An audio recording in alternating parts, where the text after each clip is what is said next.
Frères et sœurs, comment ne pas être dans la joie aujourd'hui? D'abord parce que nous sommes pèlerins à Lourdes, mais aussi parce qu'aujourd'hui nous fêtons Marie. Et la fête de l'Assomption nous remet en mémoire toute l'histoire de la vie de Marie et son étonnante disponibilité à Dieu. C'est Marie que nous contemplons aujourd'hui dans son étonnante beauté. Toute la joie de l'Évangile est résumée dans le Magnificat, dans cette prière jaillie du cœur de Marie en réponse à la salutation d'Élisabeth. Une joie profonde, une joie inédite. Mon âme exalte le Seigneur, mon esprit exulte en Dieu mon Sauveur. Alors aujourd'hui à Lourdes, mais dans le monde entier, la proclamation du Magnificat nous parle, et l'évangile que nous venons d'entendre habille nos vies de Dieu tout entier. Ce chant du Magnificat a une telle portée que l'Église le met sur nos lèvres au soir de chaque journée, au moment de la prière des vêpres, quand tournés vers Dieu, nous rendons grâce pour ce qu'il nous a donné tout au long du jour. Si notre prière est souvent faite de demandes, elle est aussi appelée à être merci pour toutes ces grâces, pour tous ces cadeaux que Dieu ne cesse de nous faire. Le pape Léon, la semaine dernière, invitait les jeunes du monde entier, non pas seulement à demander des choses à Dieu, mais aussi à lui dire merci. Et de manière très concrète, il demandait aux jeunes, n'oubliez pas de dire merci à Dieu parce qu'il vous appelle. Et nous sommes jeunes, chacune et chacun d'entre nous, nous sommes jeunes, encore aujourd'hui, quel que soit notre âge. Et les mots du pape Léon nous rejoignent aussi. N'oublions pas de dire merci à Dieu parce qu'il nous appelle. Merci pour ces cadeaux que Dieu ne cesse de nous faire. Marie exulte, pleine de joie. Son merci à Dieu, son Magnificat, nous donne chaque jour des mots pour rendre à Dieu tout ce qu'il nous donne. Alors, frères et sœurs, la grande aventure de Marie commence au secret de son cœur.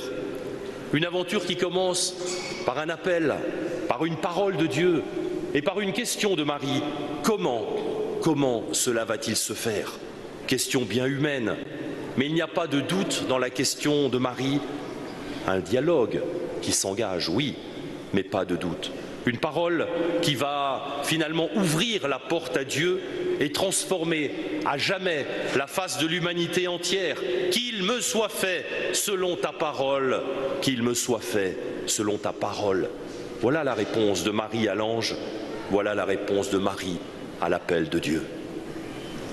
Alors la liturgie aujourd'hui, frères et sœurs, nous propose de relire la merveilleuse rencontre de Marie avec sa cousine Élisabeth.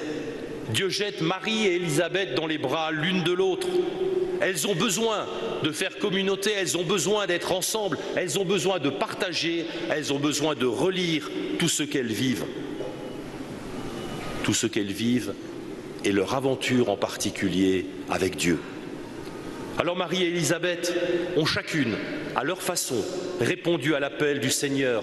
Comme nous-mêmes, nous sommes chacune et chacun appelés à répondre à tous ces appels que Dieu nous lance.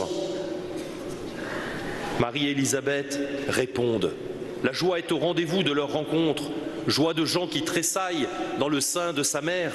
Bonheur d'Élisabeth devant sa cousine qui vient la visiter.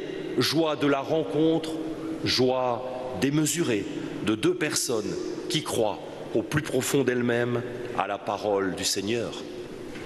Ce qui leur a été dit n'est plus promesse, mais accomplissement. Une jeune fille encore vierge, une vieille femme stérile, et voilà que la parole de Dieu soudain s'accomplit, une parole qui devient féconde et qui fait jaillir la vie, alors même que ce n'est pas encore possible ou que ce n'est plus possible. Mais à Dieu, tout est possible.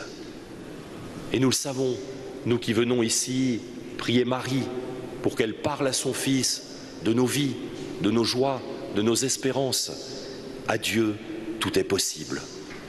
Alors la fête de l'Assomption, frères et sœurs, nous invite à nous laisser guider à la manière d'Élisabeth par celle que Bernadette, sur les bords du Gave, appelait la belle dame. Nous laisser visiter par Marie, c'est nous mettre à son écoute, c'est contempler au travers de sa vie, de son regard, la vie du Christ lui-même. Marie nous conduit sans cesse à son Fils. Nous laisser visiter par Marie, c'est nous laisser entraîner dans cette rencontre avec son Fils. Nous laisser visiter par Marie, c'est nous laisser visiter par Dieu qui prend naissance en notre humanité. Une fois de plus, Dieu réveille notre espérance, il éclaire nos chemins, il nous invite à entrer dans la dynamique et dans la joie de son amour. Alors, frères et sœurs, dans la rencontre avec sa cousine Élisabeth, Marie est bouleversée, elle comprend, elle accueille la vérité de l'Annonciation à Nazareth. À Dieu, tout est possible. La joie spirituelle qui traverse Marie éclate au grand jour. L'irruption de Dieu dans sa vie tout entière, n'est pas vaine. Son oui va lui donner de contempler bien des événements et des actions de Dieu. Son esprit déborde de joie et c'est cette joie qui nous rejoint, c'est cette joie qui nous touche, c'est cette joie qui relance aussi notre marche comme pèlerins de l'espérance au milieu de cette année jubilaire. Dans son Magnificat, Marie va dire tout ce que Dieu peut faire pour nous. Mais n'allez surtout pas imaginer, frères et sœurs, que Dieu n'aime pas les riches ou les orgueilleux. N'allez pas imaginer non plus qu'il est plein de sollicitude pour les petits et les humbles, les pauvres et les affamés. Le cœur du Magnificat, c'est la miséricorde, l'amour de Dieu, le pardon et le sacrement des malades que nous avons vécu nous rappellent toute cette miséricorde de Dieu qui est proclamée, vécue sans cesse et sans cesse, jour après jour, ici à Lourdes, tout au long de l'année, par des pèlerins. Le cœur du Magnificat, c'est la miséricorde. Voilà la phrase centrale du Magnificat. Voilà aussi le résumé de toute l'histoire du peuple de Dieu, le résumé de toute la Bible. Marie connaît l'histoire de son peuple. Marie est marquée par l'histoire de son peuple. Malgré sa jeunesse, elle sait tout ce que Dieu a déjà fait pour son peuple et elle imagine, et c'est son espérance, elle imagine tout ce que Dieu pourra et fera encore et encore pour son peuple. Le cœur du Magnificat, c'est la miséricorde. Par sa miséricorde, Dieu libère les riches de tout ce qui les encombre. Ils ont enfin les mains vides pour recevoir. Avons-nous, frères et sœurs, ici, à Lourdes, les mains suffisamment vides pour recevoir tout ce que Dieu, tout ce que Marie, tout ce que Bernadette nous confie et nous donne? Par sa miséricorde, Dieu prend aussi soin des oubliés de la vie. Les oubliés de la vie, c'est petit, c'est tout petit, que nous oublions trop souvent. Ces oubliés de la vie, comme les appelait Saint Jean-Paul II, par sa miséricorde, Dieu prend soin des oubliés de la vie et il les comble de tous ses bienfaits. Alors Seigneur, continue de faire des merveilles en nos vies.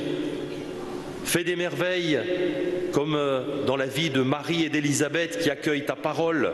Notre monde, frères et sœurs, a besoin du Magnificat de Marie parce qu'il nous apprend à dire merci à Dieu, à le chanter, à le louer, à lui dire merci. Est-il, frères et sœurs, plus belle et plus forte parole d'espérance que ces mots de Marie quand ils nous rejoignent jusqu'au secret de notre vie, dans des moments sinueux, heureux, malheureux, mais aussi dans des moments de grand bonheur? Le Magnificat, les mots de Marie, nous rejoignent au plus secret de nos vies et nous donnent le courage du pas suivant à la suite du Christ. Frères et sœurs, aujourd'hui à Lourdes, demandons la grâce que la rencontre de Marie et d'Élisabeth inspire chacune de nos rencontres pour que toutes les rencontres que nous pouvons vivre avec nos compagnons d'humanité soient des rencontres qui disent la paix et la joie. Demandons aussi à Dieu et à Marie la grâce que les rencontres que vivent les dirigeants de nos peuples soient au service des habitants de la terre, soient au service de toutes les nations, et que les rencontres entre les dirigeants des peuples donnent des fruits de paix, d'espérance et fassent éclater la joie dans des peuples qui aujourd'hui sont encore en guerre. Frères et sœurs, prions pour la paix. Nous savons que dans nos vies ne manque ni de peine, ni de soucis, ni de tristesse. Nos vies sont marquées par la souffrance. La joie du Magnificat, aussi puissante peut-elle être, n'efface pas la douleur de la croix, mais elle est un signe sur le chemin de foi du croyant, sur la vie et le chemin de chacune d'entre nous, un rappel et un signe que Dieu ne cesse de faire merveille dans la vie de l'humanité et qu'il fait aussi merveille dans la vie de chacune et chacun d'entre nous. Magnificat et paix aux hommes et aux femmes de bonne volonté.